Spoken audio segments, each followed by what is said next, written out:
What's up, metalheads? Welcome to another episode of the Talk Louder podcast, where we geek out on all things rock and roll. Hit that subscribe button on our YouTube channel. Leave us your likes and comments. You can also leave likes and comments on our Facebook page.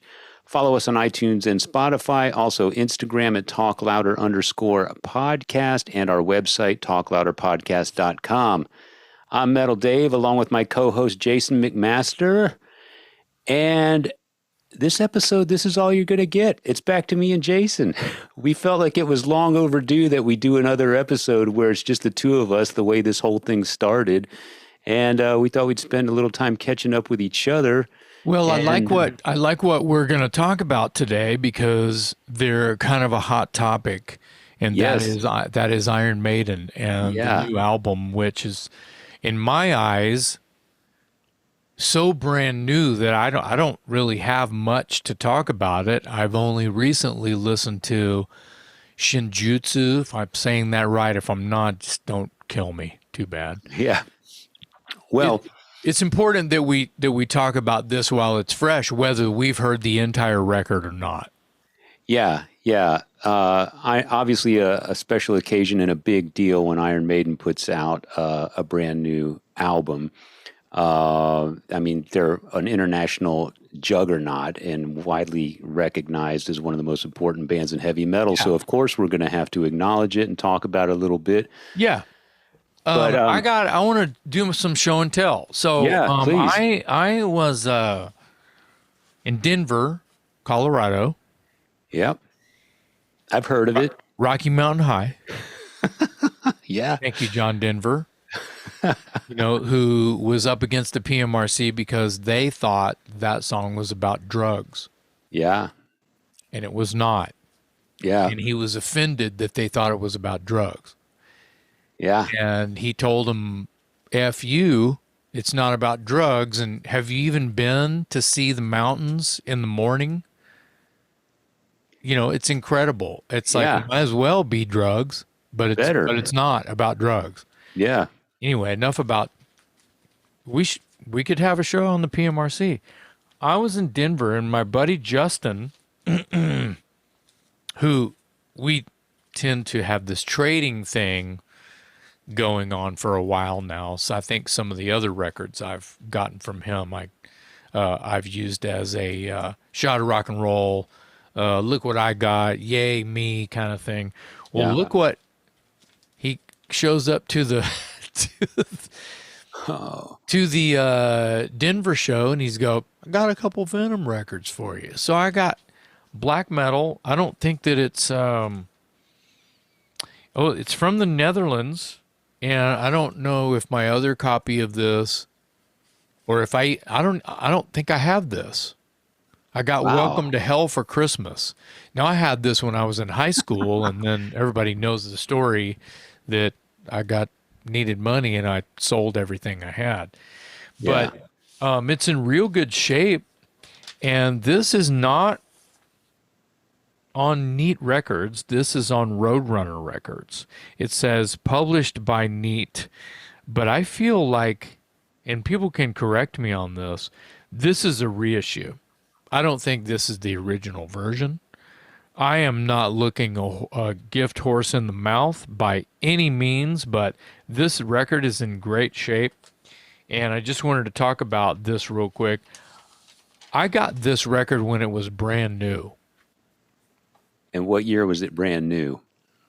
Is that 1980, 81? Yes, and I'm looking right here. This is a reissue that came out in 86, so this record originally did not come out in 86. Right. That's like a time machine because, I mean, this record somewhat helped to influence a lot of bands that by 86 they had their first record out. This is not Venom's first record. Right. It says 86. They probably pushed some of their publishing through in order to do this. But yeah, I mean, I'm going to say 82. Wow.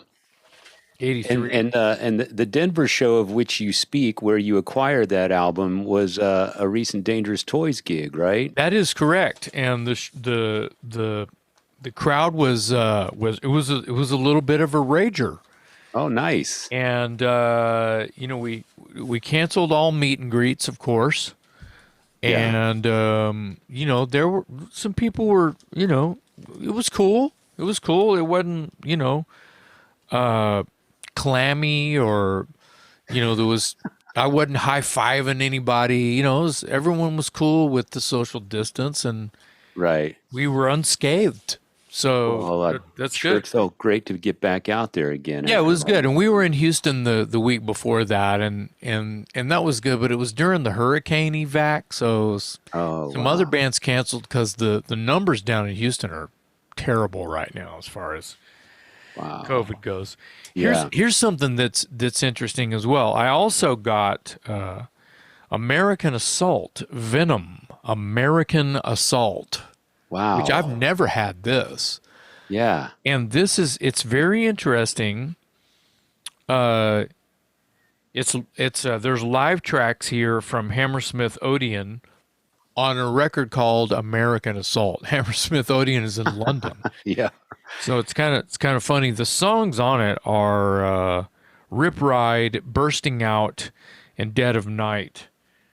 That's side A. Side B is somewhat of an EP. Side B is live. It's Gates of Hell, Countess Bathory, and Welcome to Hell. Now, this is licensed from Neat Records to Combat, and this is 86. I'm sorry, 85. Combat 85. That reissue, even though it says 86 Yeah. of black metal, the songs that are on here are on, like, I don't know, Rip Ride. That's on a later record that came out in like 86 or 87. Yeah. I was going to So say that you see how one. it's kind of all over the place? I Yeah. don't have my Venom discography in front of me at the moment, but I thought you had it memorized. no. Probably 30, 40 years ago. Yeah. But this thing is, yeah, it's an EP. So good. But I haven't even put the needle in the groove on these. So I'm looking forward to that. Interesting, kind of a weird release since it's American Assault's got 3 songs from, like, I don't even know the name of that record. That, like, it was around the time they had an EP called Manitou. They had the Venom discography is quite strange. They would do these, 12-inch with like 3 songs. Like one song would be on one side of this 12-inch record. Yeah. And 7 Dates of Hell, that was another one that was, once again, only like 3 or 4 songs. I used to have it all, and I sold it all. I don't have it anymore. So I'm Wow. up in my collection. I'm excited about it. Uh, yeah. Are you Nice. damned in hell? Can't wait. Some real feel good music there for you. Yeah, yeah, Well, yeah. good. I'm glad to hear you're reestablishing your Venom collection with What the about help you? of. Um, well, this came in the mail today, and Oh, yeah, you'll okay. remember on a Yeah, previous episode we had Ian McDougall from the Riverboat Gamblers on our show, and this is a 7-inch split. Um, Riverboat Gamblers, on one side, it features a cover of the Ramones song Bonzo Goes to Bitburg. And on the other side, it features a Motorhead cover, No Voices in the Sky. that's a good song. Yeah, it's Hmm. on the 1916 album, Yeah, which is a favorite 90, of mine. 91. Yeah. And there are a couple guest appearances on this thing. On Bonzo Goes to Bitburg, the Gamblers got C.J. Ramone to sing backup vocals on it. And then on No Voices in the Sky, they got their good buddy David Rodriguez from a number of bands here in Austin, the Crumb Bums, the Starving Yeah. Wolves, and he currently sings for the Casualties as well. And it's really cool because it's on this outrageous hot pink color. I I don't know how like well it. you can see that, but No, I see that. That's awesome. it's a very nice shade of hot pink, and Very that was cool. in the mail today, and I've been waiting for that because it was a pre-order kind of deal, so it's Have you finally here. have you spun it yet? I haven't spun the disc, but Okay. I heard digital Well, copies of the good. songs a while back, and they're great, you know. Good. So, and according to Ian, when we had him on the show, those are both songs that the Gamblers had done in their past, live show encores kind of thing. So they were no strangers to those particular songs. Obviously, not listening to them or from a performance standpoint. So Yeah. they probably went in the studio with all guns blazing and knocked that out and got some guests. And so, me being a Ramones fan, a Motorhead fan, and a Riverboat Gamblers fan, it was like, wow, this is a threefer. It was better than a twofer. Well, it's awesome that you can sort of look at the lockdown and COVID and the whole thing, that all of these types of things are happening. I Yeah. feel like in hindsight, it's very possible, and also at the same time, highly doubtful that you and I would have a podcast if it wasn't for COVID and lockdown and things like that. Yeah. See what I'm saying? That's Yeah. an interesting point, don't you think? Yeah, some positive stuff has come out of this. We've seen a lot of collaborations among band members that were done virtually, and there's been a lot of cool cover tunes and some collaborations that's been done long distance because of the pandemic. And as you say, I mean, 6 months ago, I didn't even know how to plug in a webcam, so this would have never happened if we weren't kind of confined to our homes and started brainstorming with the help of our producer Jared Tuten.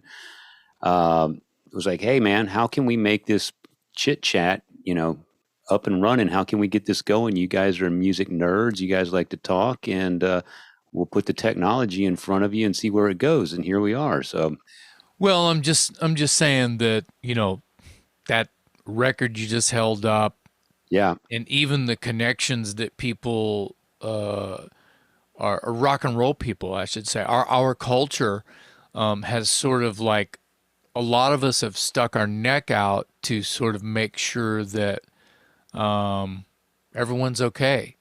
And I'm talking whether it be trading or following our show, and just able to connect by hearing you and I tell stories, and we're providing like it's a newscast.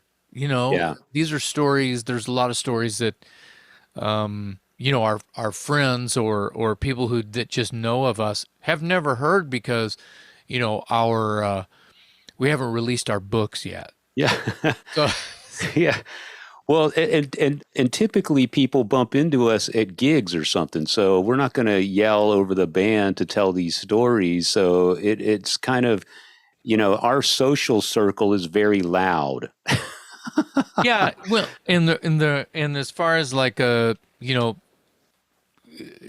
us holding court or having some kind of roundtable discussion about um you know about anything rock and roll is, like you said, not going to happen at a show.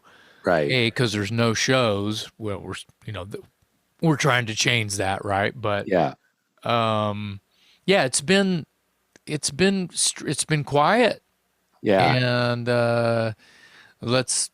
we just all need to work together and stay in touch with each other. This has been a way for, I think, you and I to stay connected for sure. Absolutely. You know what I mean? I've talked to you more in the last 6 months than I have in the past 25 years. So that's what I'm trying to say. But think Yeah. about what you just said. You can apply that to the people commenting. Yeah. You can apply that to people who are following this podcast because they either know you or they know me, that Yeah. now are conversing in a way that we hadn't before. So Yeah. that's my point. It's been a substitute social circle in a lot of ways, and I'm glad we have it because I do feel like I need to talk and see my people once in a while, or even if it's just commenting on a comment that Yeah. somebody left. The topic is always music, and that's a topic I never grow tired of. So Yeah. it's been nice to stay somewhat connected to people, even though we're in separate rooms and separate houses, and in a lot of times separate states and even countries. So Well, Yeah. on that note, let's and speaking of topic, our topic today is Iron Maiden, and Yes. let's get right into it. Yeah.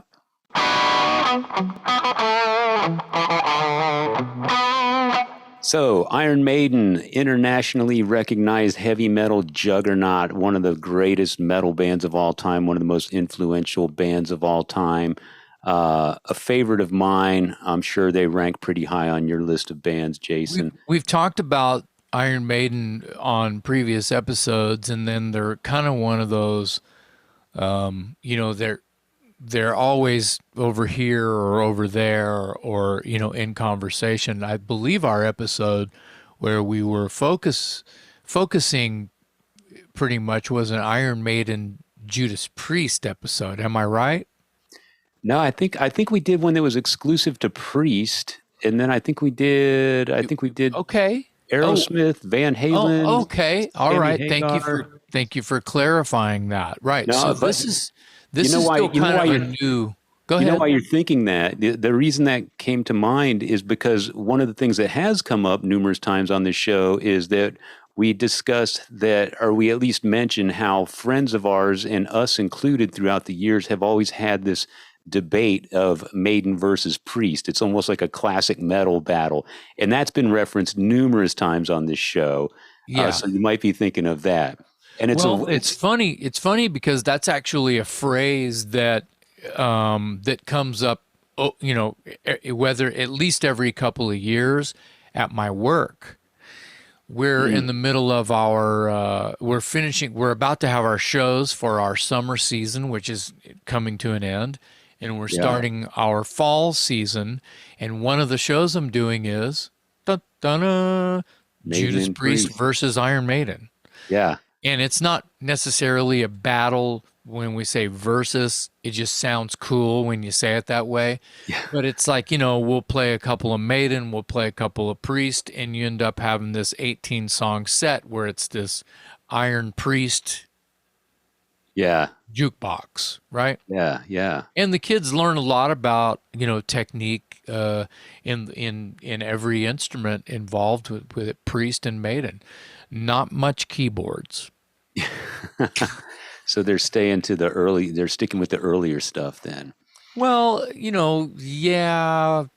Now we're talking about my school. Like I love the early Maiden, and then Priest. I start around stained glass, sin after sin, and I love Rock'n'Rolla, but you know what I mean. I start Yeah. getting into that live album, Judas Priest Unleashed in the East is like Yeah. a greatest hits, and every song on that record that's like a hub because it's got Hellbent for Leather tunes, it's got Sad Wings of Destiny tunes. You get where I'm going. Sin After Sin, Stained Class, it's got all that stuff on it. So Yeah. anyway, our topic today, Iron Maiden has a new record out.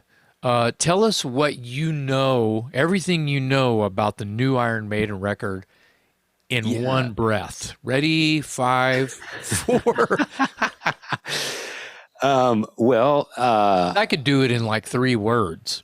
yeah, I don't know yet. it's my understanding is it's their 17th studio album. Apparently it's been in the can for about 2 years and the guys were just waiting for the right opportunity to release it. Wow. Um, that's the backstory behind it. And so it came out a couple days ago, and I spent this past weekend listening to it. And I listened to it multiple times because it's Maiden, and I love Iron Maiden, and I respect Iron Maiden. And anytime they put out a new album, I'm very interested. They're one of the few handfuls of bands from my past where I still actively seek out their new material. Now, I might listen to it and decide I don't like it, but it's not going to get past me without at least a couple listens for me to make up my mind. And this new album from Maiden is it's a real exercise. I think it clocks in at 120 minutes, and Wow. it, yeah, and I'll be honest. As much as I love Iron Maiden, I really stopped sort of collecting the albums after Somewhere in Time, which was 1986. Because to me, they started getting, there used to be a time when a quote unquote epic song from Iron Maiden was sort of a novelty. You had like Rhyme of the Ancient Mariner on Power Slave. And, and everybody I remember thinking at that time was, oh my God, this song is so long. But it was almost kind of cool because it was so different. But over the years, I think that's become more of the norm, and Maiden has kind of lost a lot of the short, punchy stuff that I prefer. So I had a really hard time. I don't think I've still digested this new record yet. That's very well put about the short, punchy stuff, because that I felt like was their forte for a moment. And it was. and like Murders in the Rue Morgue and which is on Killers, I believe, is starting to be this, even though that song's frantic and fast and punchy, it's not as short, I feel like, as some of the first record stuff, Right. But on with my point, that was a story about serial killings in France, and was probably taken from, I don't know my history. It's probably an actual truth. It's probably about, do you know what Murders is about? Murders in the Rue Morgue? Is there truth behind the story? Yeah, I don't know the historical facts, but you're right. It's based to some degree on something that's actual history in some capacity. Yeah. So that's the point that I'm making. The epic, and also something that's, Rhyme of the Ancient Mariner and Power Slave, whether they are coming from actual truth or adaptations of stories by Edgar Allan Poe and the like that Iron Maiden likes to do, that Bruce likes to write about. Murders probably being written by Steve. It was the beginning of this relationship with being epic and over the top with this. You could just see a stage show by listening to a song, but you're not at a concert. You're listening to this, I don't know, 10-minute song, and you're going, holy crap, I can see the concert and I'm closing my eyes and I'm there at the concert seeing this crazy theatrical opera being played out. Yeah. And I do think that spawned what I call the new Iron Maiden fan. Yeah. As early as Murders in the Rue Morgue, whether they knew it or not. Yeah, I think what was to come would be that. And I feel like, I listened to, is Senjutsu the first single or the second? The first single was called "Writing on the Wall," I believe. That was the first one. It was. Yeah, I haven't. I think you're correct, and I have not listened to that. And that one's actually the most accessible song on the record. And I remember hearing it and being excited because I thought, okay, that song, even that song was in the nearly 6-minute realm. But for Iron Maiden, that's practically a Ramones song. So I'm thinking, okay, that I liked the song. And it gave me some hope that maybe there would be some other tracks like it. But then it kind of made sense that Maiden would present a song like that first because it's formatted the most like a single, I guess. They're not going to come out with the 12-minute song as the first taste of the new album. No, you mentioned the record clocks in at 120 minutes, and it comes out in a time where the attention span is like, duh, next. Mm-hmm. And I'm guilty of that, by the way. So okay, well, that's fair. Let's let's put our hearts on our sleeves and let people know the truth. I mean, I feel like this episode, we just got into the conversation. I feel like Iron Maiden fans are really gonna want to watch this in hopes that there's this vital information that we are going to uncover with our opinions. And I'll just stop you right there. You're in the wrong, but man, I think you got the wrong house. Yeah. We're basically having a conversation about Iron Maiden. I don't know shit about the new Iron Maiden record, but I'm Yeah. telling you this, it's impressive to me when people I respect are holding it up like, yes, this is the flag. I am a fan and da da da da da. I'm talking about Brian Slagle and people like that. Yeah, that's a point I wanted to discuss because it's interesting to me how, and I have a theory about this, but I've found it interesting that Iron Maiden is in that elite class of bands that they can basically get away with whatever the hell they want to do, and I applaud that because it's so rare. And they do it with their integrity intact. And so really the only gripe from people is it boils down to a preference. Nobody, I don't think, has ever said Iron Maiden sucks or Iron Maiden sold out. You might not like the latest record. You might not like the last 5 or 6 records, but you always respect them. Yes, yeah. And I feel like they're very rare in that regard, and I think some of it is because you can't stop rooting for a metal band that continues to push the boundaries and does things their own way. And I think the reason they have that respect worldwide is because they never, as big as they are, as huge as they are, they've never really been overexposed in a traditional sense. You've never seen them all over MTV. You've never heard them all over the radio.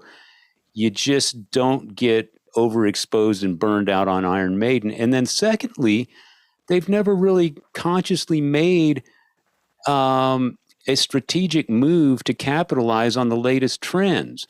So you've never seen a grunge album from Iron Maiden. You've never seen, God forbid, a rap album from Iron Maiden. You could even argue that Metallica, when they were doing the Load and Unload records, you could argue that they were jumping on a bandwagon. And I don't think anyone can ever say any of those things about Iron Maiden. So I don't know I don't know what bandwagon you speak of that Metallica would be jumping on. Well, I'm just saying they made a move in their sound and their appearance and their look at a time when the whole grunge thing and the alternative. That's a better way to say it. Yeah. I you never saw. You never saw. No. Maiden does not follow any trend. If anything, my point, yeah. If anything, they sound consistent and are consistent with product. They're consistent with their songwriting, and that might be part of my problem. I'm going to jump in here and play devil's advocate here and basically say, the 10-minute song, my attention span doesn't last that long for Iron Maiden because I feel like it's not dramatic of a change from song section to song section. Get you. Yep. You can have a really long intro, but your verse and your chorus better be lickety split, kicking me in the face. And if it's not,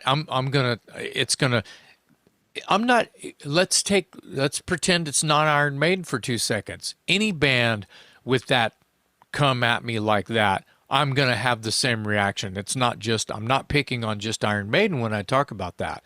Okay, back to Iron Maiden. That seems to be what they're doing with their songwriting is super consistent as to a tone and a sound that they have. And I think that that's fantastic. You could say that about Slayer. Even though everything Slayer did, which feels weird to say because past tense, they've sort of retired, is the short and punchy. Yeah. And Iron Maiden never was short and punchy, or not since Killers. Yeah, and I think, you alluded to something earlier that I wanted to expand on. I think I apologize if I'm all over the place, but no. That long sort of drawn out, dreamy song that Iron Maiden's at this point known for is not really what I'm looking for in an Iron Maiden record. Yeah. But they have my respect. Yeah, absolutely. I will bleed for Iron Maiden. And I think that respect comes from for some of the reasons I mentioned earlier. You have a really hard time pointing out a fault with them, you know? It's like, again, it's a preference. You could say, this isn't as great as I wanted it to be, but you can't say it sucks. You can't say it was a cash grab. If anything, it's the opposite. Right. Because who the hell's paying attention to 120 minutes of songs that, as you say, don't have any ebb and flow? It's just kind of this big, huge soundscape, which is fine and cool and all that stuff. But you alluded to something earlier. You go all the way back to the first record, Killers. And I feel like Iron Maiden has always had that element in their songwriting. It's just that it was very limited in its use in the early days. There was maybe one song per album that, God forbid, stretched out over 5 minutes or something. And it wasn't really until, maybe 22 Acacia Avenue on Number of the Beast where the song started to get long. But on that album, that was the only song. So it was kind of a novel idea. But you could tell they've always had that in their canon. And I think what we're seeing now, and probably for the last 15, 20 years, is that confidence that Steve has in the band, that's actually what they've always kind of wanted to grow into. And now, hell or high water, they're just going to do it. And I think he's earned that right, And, but yeah, I've always been a fan of the more slashing, the shredding dual guitars, the drama in the song. And by drama, I mean, like you were talking about earlier, the ebb and the flow, the light and the shade, because 120 minutes of the same tempo is okay. Well, that's what I'm worried about. It's almost not fair, and I'll just give me your bullets and throw your knives and your rocks because it's unfair to you, people who are listening to us right now. That here's a guy talking about Iron Maiden who doesn't. I can't name. I mean, it's almost like I have no right to talk about Iron Maiden, but because I'm such a Hesher and stuck in 1985. So I'll raise the Iron Maiden flag as high as you want me to. I will drink the blood of the Lamb. I love what the original Iron Maiden set forth to do, and I'm a fan of power metal, of as organic as you can be, galloping Excalibur, demons and wizards, the whole nine, Dio, the whole, horses and dragons and snakes. Oh my, Yeah. It's important to me that Iron Maiden, I need to give in all fairness to people who just worship the new record.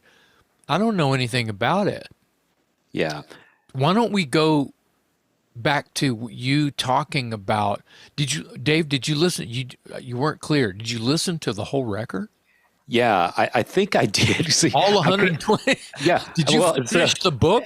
Yeah, and I think I did because I can't tell where it starts and where it ends. Okay, well, that's part of my point. This is a problem right here. I'm glad that I asked that question. Yeah. Do you remember any songs that were super long that had moments where you're like, holy shit? No, and that's let me ask you this: do you feel like I hate this question, too old to understand what Iron Maiden is doing, other than the accolades and the promises and Steve's vision, and what Bruce is just an anomaly. There's not another Bruce Dickinson, and there never will be, because he's such a Renaissance man and a go-go guy, I'll say this about the new album. The one thing that did stand out was the vocals are just incredible. And Bruce is sounding fantastic. Granted, it's a studio album, and I don't know how much doctoring was done in the in the studio or Well, whatever. it's studio. It's Yeah, doctoring doesn't get it. It is a doctoring because you're in the studio. but he sounds great, and you know you can't argue the musicianship. I mean, they're stellar players. I just the problem I have is there aren't any light and dark moments. I found that it all kind of fell into a comfortable zone. And before you know it, my attention is off on to the laundry or washing the dishes or something else. You know, there wasn't any, and it never came back and punched me in the head. Like sometimes you'll listen to an album and a song will kind of it might drift away from you, but then the next track comes along and reminds you, hey, you're listening to this record. Do you think that it's a record, or that Iron Maiden could be a band now, maybe with the last, I don't know, 2, 3, 8 albums, studio albums, that could be more like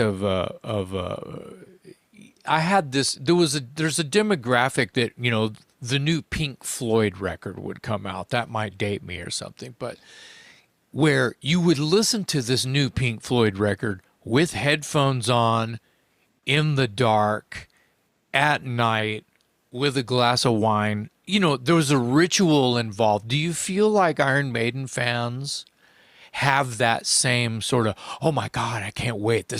I'm going to I'm going to turn my Iron Maiden lights on. I'm going to Yeah. get my Iron Maiden pajamas on. I'm going to, you know, has it become that? Because they have fans like that. Yeah, and to be fair, I think I almost owe it to them to listen to the record in that sort of environment because that's when all the nuances creep out, and that's when you can fully appreciate it. When the rest of your senses are shut down, and all you're using is your ears, and your brain is visualizing. Your eyes aren't, but your brain is based on what you're hearing. So when I say heavy metal record, do you think of the new Iron Maiden? What metal, Dave? Dave, get out of like a record, like a, you're just going to throw a record that's got 8 or 10 songs on, and it could be anybody. You know, a Motorhead record is different than an Iron Maiden record, Yeah, but an Iron Maiden record from like the first like 2, 3, 4, even 5 albums is closer to a Motorhead record than maybe the last 5 or 6 or 7 or 8 oh, Iron Maiden records. for Is sure. is my point. So you Yeah, got the Pink Floyd guy. Now it's the Iron Maiden guy with yeah, headphones on, or girl, whatever, with the headphones on. Oh my God, I'm gonna just listen to every breath of yeah, every song, all 120 minutes of it, and soak this up like it's the new way, like this is yeah. my new religion, and I feel like that intense heavy metal fan is a certain kind of fan. Yeah, and I feel like too that the band isn't really the band is more interested, I think, in putting out. I'm just going to use the term loosely, works of art rather than putting out heavy metal records. Okay, so And so, this changes this change. I'm glad that you said that. I was really kind of trying to say something like that, but I like it that I like what you said because it makes me have a different even respect for something new from Iron Maiden. I saw Iron Maiden, not to get off subject. I saw Iron Maiden, I want to say it could be seventh son of the seventh son. I yeah, don't I don't know the name of the record, that's it. or it could have been Brave World or something like that. Brave New World. Yeah. Thank you. I saw Dream Theater open for them. It was a long Hmm. time ago. It could have been 10 years ago. And I'm sitting there during Iron Maiden, and I'm still sitting there, and I'm way too comfortable. Yeah. I had turned into like, oh, I know this one. And it was Wrathchild. Yeah. And then, you know, they're playing another song which I didn't know, and I'm ready to go home. And I Yeah. didn't like that. I started to look inward, and I say, what have I become? What is wrong with me? I know I'm a metalhead, not just by my clothes, because of my soul. I know I'm a metalhead. I know I'm an Iron Maiden fan. Why am I ready to go home? Why am I finding this rather boring? Yeah. Well, first of all, Maiden has had this. I don't know if it's consistent enough to call it a habit, but they've had this tendency from time to time to kind of do their tours in such a way that one tour will be kind of a greatest hits thing, and then the next tour is this very ambitious thing where they basically play the whole new album and close out the night with three of the hits or whatever, and then they come back the Interesting. following tour. So they're kind of leapfrogging a hits package with something unfamiliar. So maybe you caught an unfamiliar tour. Um, but That what you just described, I mean, any band that does that and that be their thing, I hats off to them. yeah, That I think takes a it's lot of great balls. Yeah. because if you're in that band, you're a musician. I mean, if you're in that band and you have the opportunity to go and play an hour of new material and then close out the night with four or five of your hits, you're going to take advantage of that because I otherwise you're a yeah, mouse on a wheel. I feel like the demographic, just like the norm, the demographic, what's the right word? Uh, a heavy percentage of the demographic of heavy metal fans, hard rock fans, when they go see a band that's an institution, I feel like they want to hear more of a greatest hits type of a thing, and the two or three songs spread throughout the set from the new record. And I'm Yeah, talking AC/DC, Metallica, all the biggies, right? yeah, All the institutions, right? right. All of the bands that are now brands. Yeah, You want to hear this song and that song and da da da da, or something that's next to it on the record. Whether it's the song you came to hear or the one right after it, the one right before it on the record because you bought the record and not downloaded the single, right? right, Okay. right. And that's my preference too. I'll be honest. I mean, and so I think some of that is if I'm going to a concert and going to see a particular band, especially an institution, as you say, if it's an AC/DC or a Metallica, chances are they're only coming to my town once every 3 years or so. And the night that they're in town, that's my Saturday night, man. So if it's Tuesday night, I'm taking the next day off work. I'm going out to hear my band, dude. And if I'm only going to see them once every 3 years, and they might come back in another three, but now I can't afford it. So I get my one shot at these guys. And yes, I'm sorry. At today's prices, I want to hear, you know, the early stuff and the That hits and that sort of thing. that's the demographic that I'm talking about. Okay, so we're on the same page. I wish I could talk more about the new Iron Maiden record. Um, you know, I might get killed, but I don't even know the title of the Iron Maiden record. You said it earlier. It's the Japanese word senjutsu. That's the title That's the of the title. Yeah, record? yeah. It's the title of the record. I thought it was just a song. No, no. It's the title of the album. That's Okay. hence the sort of samurai album artwork type thing. Just want to say again, I warned you guys. I don't know jack about the new Iron Maiden record, but Well, I did hear the title track and it was a little slow and plotty for me. most of the album is. That's what I thought. That's what I I'll go thought. so far as to say 90%. Let's talk about Power Slave real quick. Yeah, That's like watching a movie, like I described earlier. right. And I That think song has that's a the album where this ambition sort of came to the forefront. But they were still metal And I mean, today they're still metal. I'm not trying to say they're no longer a metal band. They're just off Yeah. on a different plane. Yeah. But that was the album where sort of the longer songs became more of the norm. I think half of that record is, what you would call long songs by radio standards or whatever, or album rock.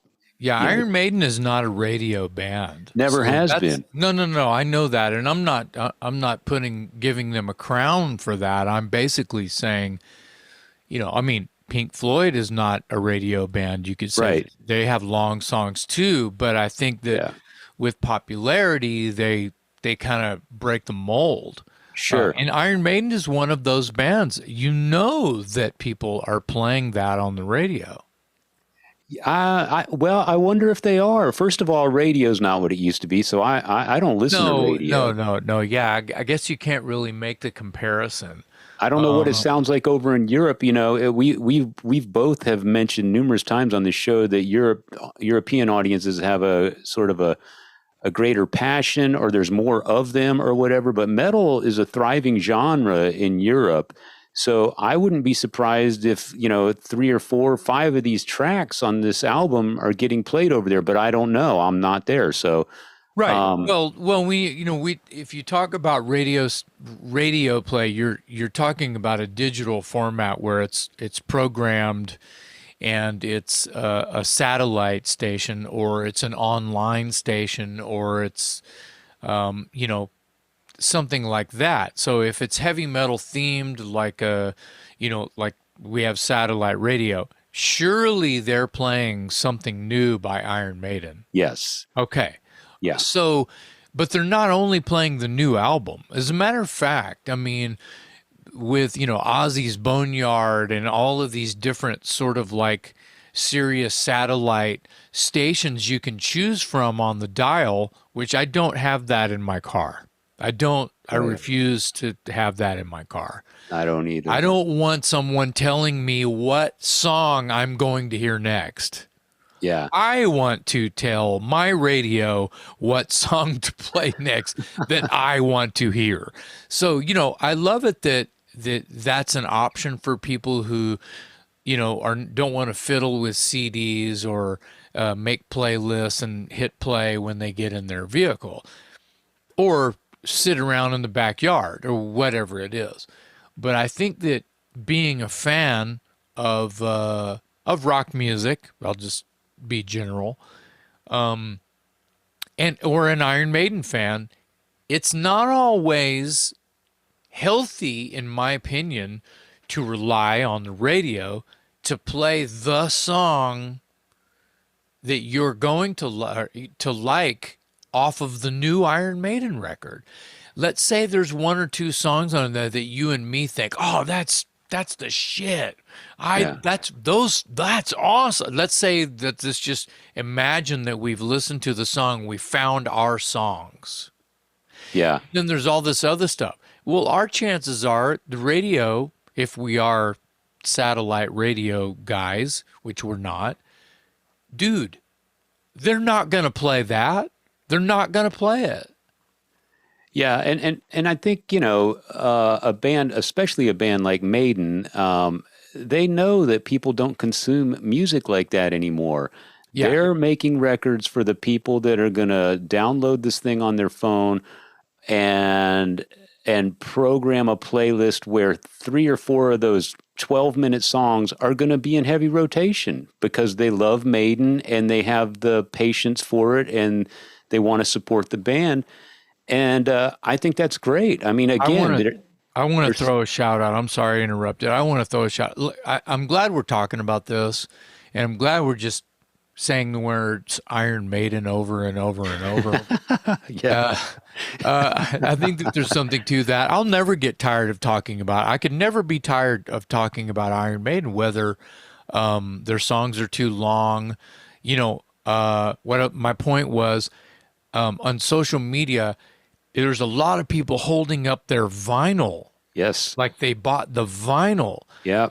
This could turn into another AC/DC power up where people were buying the vinyl, and it Yeah. actually there was reports saying that vinyl is finally really back, and I think the AC/DC power up record proved that it was finally back. Yeah. And then you know, the pandemic and the lockdown and all this stuff really slowed down because they a lot of businesses had to close. Well, that includes vinyl pressing plants. Yeah. So they've had to all catch up.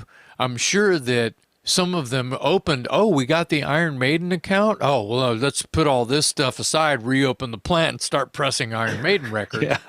Yeah. That's that would be a funny cartoon, actually. Well, that's I just said that Maiden knows that their fans will download this onto their phone or whatever, but I should be careful. I should rephrase that because Maiden fans again are very particular and very loyal, and they have to have the vinyl because traditionally Maiden's got great artwork. Uh, Maiden fans are collectors, and Yeah. collectors like vinyl. And so, and I think I heard somewhere that that album was retailing for like $90, and people are going out and buying it because they have to have the vinyl. And I think that's awesome that Maiden has that sort of loyalty all around the world at this late stage in their career. Again, I'll say it 100 times. They are like one of the most elite bands. I just can't think of another band that can touch them in that respect. There might No, be bands. they're kings in many aspects. Yeah, there might be bands king. with more hits. There might be bands that have sold more albums worldwide, but that's a tough one. But, as far as fan loyalty for decade upon decade upon decade around the world, around the globe, I don't know if Iron Maiden can be touched. Well, every continent. Yeah. It's Yeah. global. It's you could say universal. Everywhere there's electricity. Yeah. Yeah. Yeah. Well, you got to have electricity if you want to hear Iron Maiden. Yeah. Now, I think that, the idea behind this epic power metal song very well could have been created by Iron Maiden. What do you think? I wouldn't argue that. I'm talking like almost like the way like a prog metal band would write a song. It's got a lot of parts. It's like a journey. It's telling a story. Yeah. It's got an intro. It's got, your maybe a shorter verse that, goes somewhere else immediately. Then there's already a breakdown. Maybe there's a big chorus here and it's rather long, and then they do a solo. And you see what I'm writing a map to an Iron Maiden song. Yeah, I mean, they're certainly among the forefathers of that type of song. I guess. I mean, off the top of my head, I was going to maybe throw in Rush, but Well, of course, but see, that's the prog metal. I mean, Rush. yeah, They created prog metal, so yeah, and Iron you can Maiden. argue. You can argue with me if you want, but I don't. Oh no, I think Rush and even Iron Maiden would probably cite Rush as an influence in that regard. As far as the It's highly man's possible. lyrics, Yeah. intelligent lyrics, songs that aren't confined by radio airplay limitations, a band that doesn't really project any sort of trendy image. I mean, it's all Yeah. there. Well, there's something to say about like a band like Jethro Tull, Yeah. and maybe some other, maybe Yes, maybe some other prog metal bands that I really feel like Iron Maiden may have also gotten some influence, whether they would agree with us or not. When you think about bands like that, like I think they would agree. I few think that I've I read. mentioned, yeah, I think that they're actually musically personal influences of some of the members in Iron Maiden, and Yeah. probably Steve and probably Bruce more so than the other guys. I think I've heard Steve cite Genesis as an influence if you go I back to I the Peter Gabriel days. So I would yeah, believe that. Yeah. yeah, You know,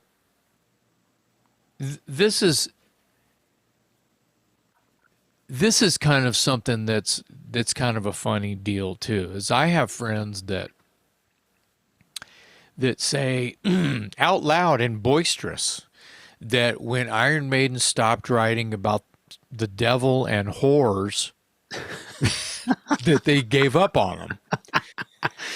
yeah. Well, So I mean, I knew you were going to laugh. I laugh every time I say it or think it. yeah, But when you turn around and look at what it is, that's around the time that they start to write these longer epic, Bohemian Rhapsodies. yeah. Maybe. I mean, I remember I used to always tell people that and some people may have heard me say this before, but my dad is a history buff, and I remember being in high school and taking and knowing that he was a history buff. I would take the lyrics to Iron Maiden songs and ask him, "Does this ring any bells? I'm trying to figure out what this song is about." And he'd read the lyrics and he'd say, something like "The Trooper" or "Aces High." He would be able to cite the source material for this stuff, and some of that stuff is fairly kind of obscure, but so you would have to be a well-read person or somebody that's into history or Yeah, has Bruce is hated. literary. He's Right. literary. He's a So word guy. when you talk when you talk about people that gave up on them when they stopped writing about the devil and whores, I argue Yeah. that that was in the mix at one time, but they've always had really literate and well thought out lyrics, and so much so that I was learning stuff from Iron Maiden lyrics. My dad would Well, say, "Oh yeah, the Trooper. This is about the Charge of the Light I Brigade." feel like you could say that about Slayer even. A Yeah, lot of World War II references, a lot of things. There's just a lot. I mean, you could say that about a lot of heavy metal bands. yeah, but not all of them were as convincing or as well thought out. Like, I think there's a lot of metal bands that might make an attempt at doing something like that, or they read something, a history lesson, for example, and then sort of, what's the word, adapt a story from it. But Yeah, Maiden, you can look it up in the history books, yeah, you know, or the Bible yeah, or mythology or yeah, whatever. It's there. yeah. Well, I think that the backstory has legitimate source. Yes, that's well Winston said. Churchill to Nostradamus Yeah. to Nietzsche to, I mean, Yeah. can you imagine Bruce Dickinson's library? I mean, does he sit around and have a cup of tea and just pick out a book and start, what was that chapter that had, to get ideas for his lyrics? Yeah. I can only imagine that he's got this serious. I wonder if he hires someone to go buy books for his library so when he has a moment to breathe, which I have no idea when that would be because the guy Yeah. is so busy. Yeah. Surely has to book time where he can just go into his castle, into the library, and sit in this throne and sip tea with probably, Eye of Newt. That's some witch made him from the chalice. Bring me chapter 7 of the, I don't know. So he can get his head right to write new, you know, I only know what I like to write about when it hits me in the head. Yeah. I'm I'm not reading a history book in hopes to write a song about this war or this guy who dug a tunnel. He was in prison and he dug a tunnel to escape, and that's what my song is going to be about. But Bruce will, and Sure. it's impressive, and Yeah. so I think that you could probably it's probably safe to say that maybe some of the songs that Iron Maiden has that are maybe made up stories that might have come from an idea and then spawned into this whole other thing that is a 10-minute song, if you will. Not to poke fun at that, but could turn into mini movies or, like it's like a vignette or something. It's like something that is highly possible could turn into a motion picture influenced by an Iron Maiden Yeah. song. That's what I was getting at earlier. I don't think I don't think they view making albums so much anymore as a collection of songs. They view it as this journey that has that's just going to go from point A to point Z. um, Yeah. and it's going to, it's not meant to be distinguished by, pauses or abrupt changes in style or whatever, because the idea is to kind of keep it moving in this direction. And it's like you said, it's very cinematic, and I just think that they look at these as compositions, and not a collection of compositions, but one big long composition. My argument is the same, Dave. I swear, when I say power metal, I think of the whole swashbuckling pirate Viking guy riding horses and Viking ships across the seas and battles and drama, and there's a maiden, not an Iron Maiden, literal Yeah, maiden, and yeah, there is, or the sirens on the shore, and there's a castle, and there's all this drama, and then whoa, there's a whole. See what I'm saying? It's yeah. very European, the whole idea of this power metal, and I get excited when I think about it because I like writing about it too. No, I know. But I Yeah, think that it's important. I mean, Dio wrote this stuff, but I feel like he wrote it coming from a slightly different place than Iron Maiden by way of his time with Blackmore and Rainbow and the way Deep Purple's song subjects were not as this is going to sound negative, but I don't mean it for it to be smarmy. I Or think I'm they were. smart because I'm writing about, a Winston Churchill book, Yeah, thing or I, something. I, I think Dio, in his various bands, there was an element of the fantastical, whereas Iron Maiden Yeah. kind of keeps things rooted in, fact or history as it's been documented, and they don't stray too Okay. far. Still fits all of the drama that Oh would yeah, be yeah, yeah, yeah, in an opera.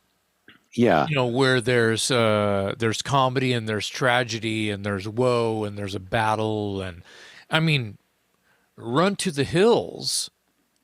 yeah, That's obvious what that's about. yeah, yeah. We But I looked right think past that one, but but I yeah, think that it's but I think that's what I mean. It's like that's one of the ultimate power metal songs. When you think about the new Iron Maiden and the one song that this dumbass has heard, I'm talking about me, for people not watching, listening, Shinjutsu, if I hope I'm saying that right. I think so. I don't really know the story of the lyric. I didn't read a lyric sheet. I don't. I caught some of the lyrics. Um, it it talked. It was more of a battle. I think he's talking about uh, the last man standing kind of a vibe. Yeah, Um, but and That's the loose translation from what I've read of that word means strategy and tactics. So it's like a battle plan. So okay. yes to Okay. everything you just said. Yeah, yeah, okay. Very old school power metal. Yeah, Very old school power metal. And I feel like maybe Judas Priest, but way more so Iron Maiden was building up the drama for that kind of a song to work. I can't say that I would open a whole can of worms if I said name the first power metal band. oh yeah. I mean, what is that? You have to think about what. Okay, well, the lyric has to be within the confinements of Yeah, these topics, and that's not necessarily true. yeah, But here you go. Genocide, that's a power metal song. Tyrant, that's a power metal song. sure. Because of the topic and what the action of the song. You know, it's Yeah, I'll buy punchy. that. It's Yeah, not 10 minutes long, but it's punchy, right. right? Yeah. So yeah, I mean, I don't know. I plan to listen to the new record some more because I'm a Maiden fan. I don't know if this one's going to be for me. My initial impression is, man, it's a lot to take in, and I listen to Iron Maiden for different reasons, I guess. I became a fan on the first three albums and continued to be a fan for some of the subsequent albums. But the signature and the trademark of the band at that time is what I'm still looking for, and I'm not finding it as much in later albums, and that's fine. The thing I want listeners to take away from this whole episode, from my perspective, is again, I can't not applaud Iron Maiden for doing whatever they want to do because they've earned it.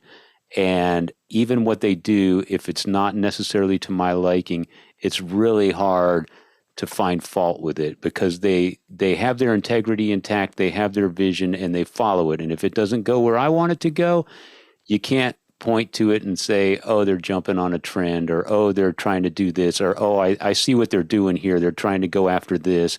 You just can't find that, No, man. in any in any flack, this is my cue. In any flack that it sounds like I'm giving Iron Maiden, I'm not dogging Iron Maiden. I'm dogging the fact that I am the one who is lame, not Iron Maiden. I can't keep up with Iron Maiden Right. because there is a lot, like you said, there's a lot going on. Yeah. And I feel like they have these rabid fans that know every lyric and they can't wait. They just got the new record. They can't wait for the next one. Yeah. And they have everything. And they're the opposite of like you and me that are looking for songs about the devil and horrors. And they're not going to, they're not, they don't give a shit about that. Right. They're thinking about the future of Iron Maiden. They're thinking about, where they started may have only been 10 years ago. Well, I Yeah. started in 1980, Right. 1979 I with think Iron Maiden. there is a divide there. I've had this discussion with a friend of mine named Richard Scantz, who is a music journalist, and he was one of these. He admits he was late to the game with Iron Maiden. I don't think he even heard or listened to him until somewhere around the Matter of Life and Death record. So he's, That's a huge gate. yeah, it's a big. I mean, so I understand it, and he and I have had this discussion, and I thoroughly, totally can appreciate his perspective. If you came to Iron Maiden at, say, in the year 2000 versus you and I who came to Iron Maiden in 1980, your expectations of Iron Maiden are different. And I'm glad those people exist to keep the Maiden powerhouse rolling, because I would much rather have Iron Maiden be successful doing what they do with the ingredients they do it with than some manufactured, fly by night, pop band or whatever. I would much rather see Iron Maiden be successful doing what they do. Of course, and they're taking their fans on the journey that those fans expect them to take them on. Yeah. And it's not about what Jason and Dave like about Iron Maiden. It's about what Iron Maiden wants to do, Yep. and fans that are all about that. The things that I love about Iron Maiden are what they've done for heavy metal, what they've done for me personally, what they've done for my songwriting, what they've done and continue to do for future generations that are just now getting into Iron Maiden. Yeah. Yeah. So I can't think of a better note to end on. But thank God they're around. I gotta say something. There's a solo. I think it's on the outro of Shinjutsu title track, and I'm gonna swear that it's Jorgen. What's his name? Yannick. Yeah. Thank you. Yeah. I blew that, didn't I? Yannick. Are you? Yannick. I'm questioning you. Is that correct? Is that his name? Yannick? That's his name. Yes. Is that how you say that? Yannick Gers. Okay. Yeah. Good job. What band was he in before Iron Maiden? Samson. No. Gillan. Samson. He was in Gillan with Ian Gillan. And you know how he came into the Iron Maiden camp? Some people may know this, but I have to be reminded of it from time to time. He actually kind of came into the Maiden camp by way of Bruce Dickinson's Tattooed Millionaire album. I knew he was on that. Yeah. Okay. And this is obviously before he was in Iron Maiden, so he's kind of a holdover from Bruce's solo. So there's a solo. I'm going to get a little bit nerdy here, and I'm going to get a little bit muso nerd, meaning hearing the guitar solo at the end of Shinjutsu, and there's this whammy bar technique, and I'm probably going to say what it's called. I'm going to say it's wrong, but it sounds like not crickets, but like it sounds like a really fast whammy thing. Like it's like he's basically he's not grabbing the bar and he's not doing dive bombs. It's like Right. It's something that Steve Vai does sometimes, and it's kind of like you barely flick the bar and it does this brrr, right? Yeah. Brrr. There's this thing happening in an Iron Maiden song. I almost got mad. And I was like, that is not Dave Murray. That is not Dave Murray playing a solo right there. That has to be that other guy. That has to be, here you go. That has to be the new guy. Yeah, the new Who's guy. not new. He's been in the band, I don't know, 100 years. Yeah. But my point is like there's that kind of a solo at the end of the title track, and I'm going, wait a minute. When did Steve Vai join Iron Maiden? I don't recognize that part, but I'll Listen to it and get back to me. And in another episode, we can like take shots at each other about what you thought about this little like crickets thing, Iron Maiden guitar solo, which is not. That's not.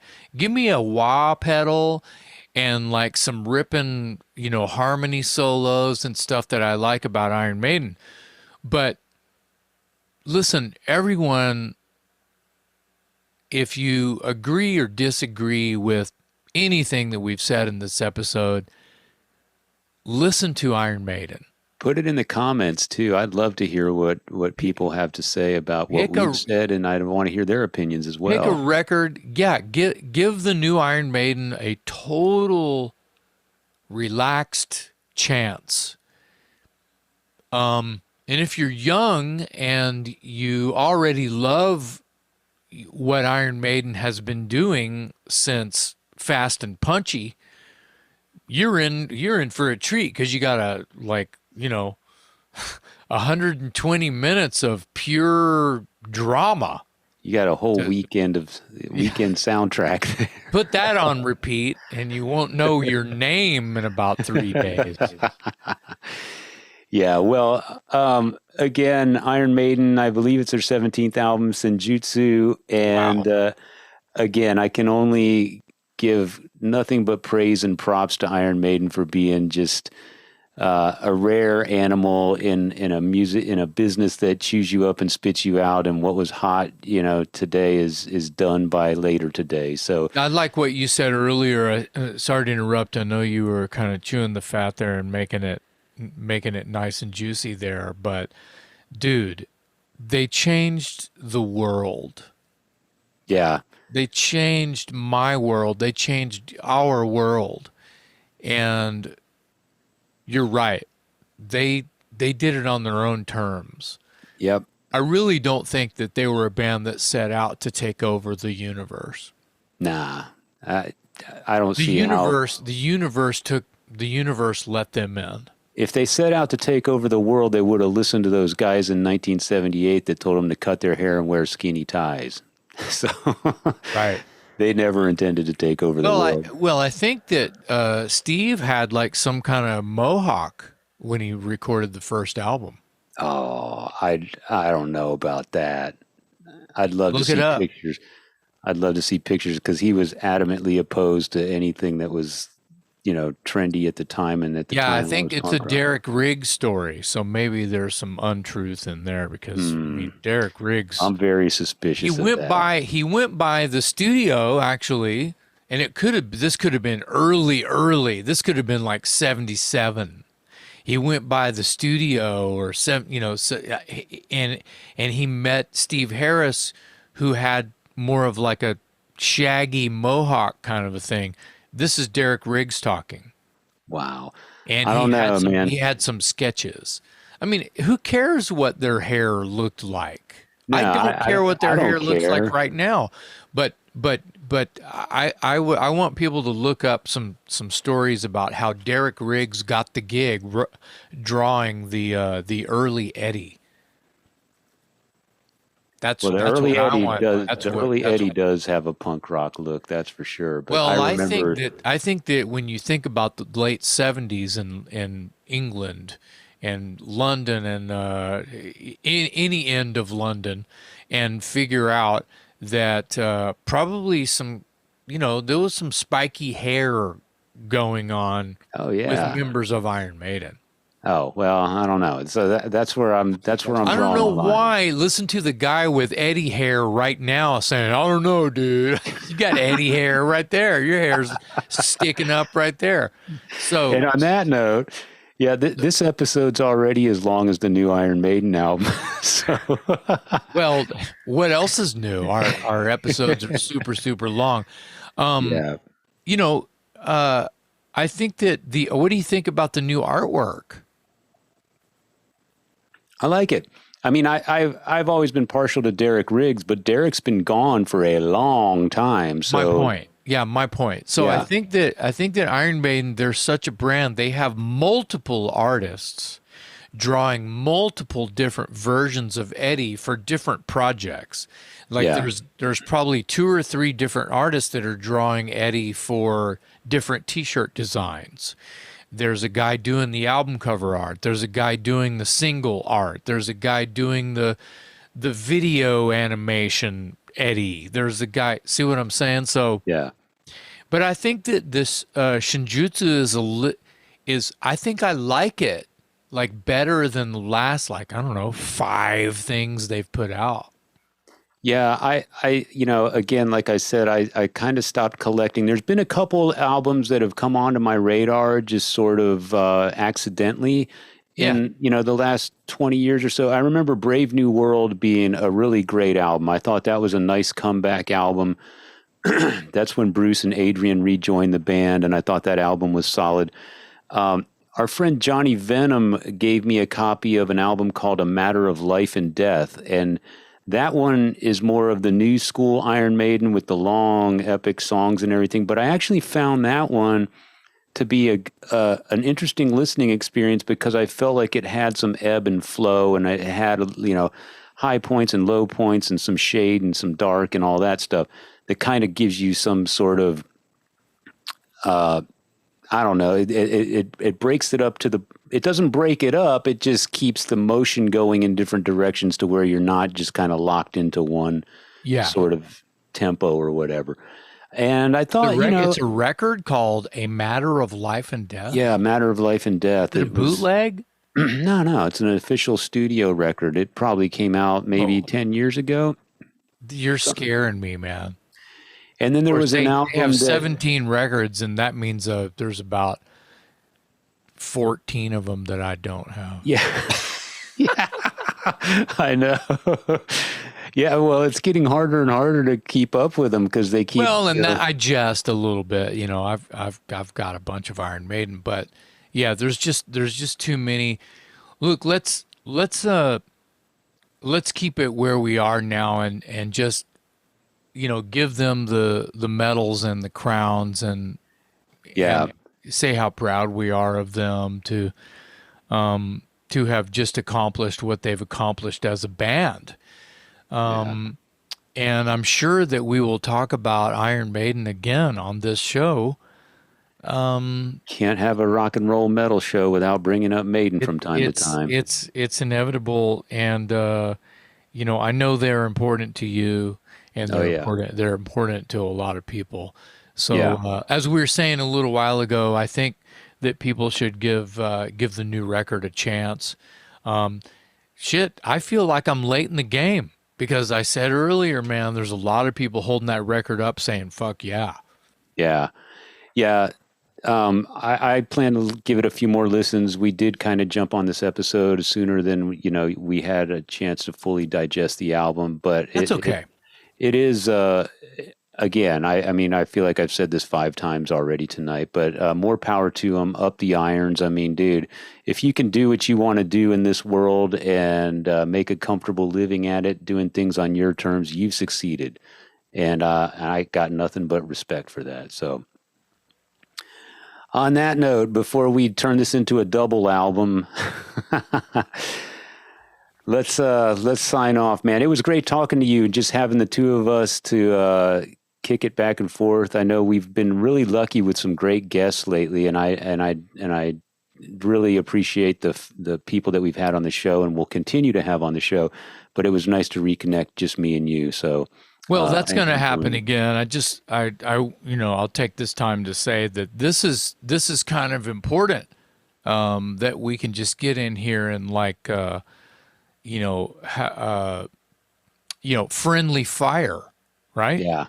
Yeah, exactly. Shoot at each other and make sure that you know, we're doing okay and that everyone's doing okay, and you know, talk about the reasons we like something and the reasons we feel like we should talk about it.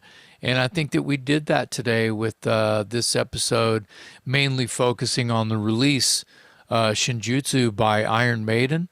And Dave, you want to take us out? Yeah, and I just want to sign off by saying I really do mean that I would love to hear from our listeners. If you've got any comments about the new Iron Maiden album or any comments about something we've said about the Iron Maiden album on this episode, please feel free to share your thoughts with us. We really love hearing your opinions, and especially on this topic, I'm interested to know what everyone out there thinks of this new Iron Maiden album.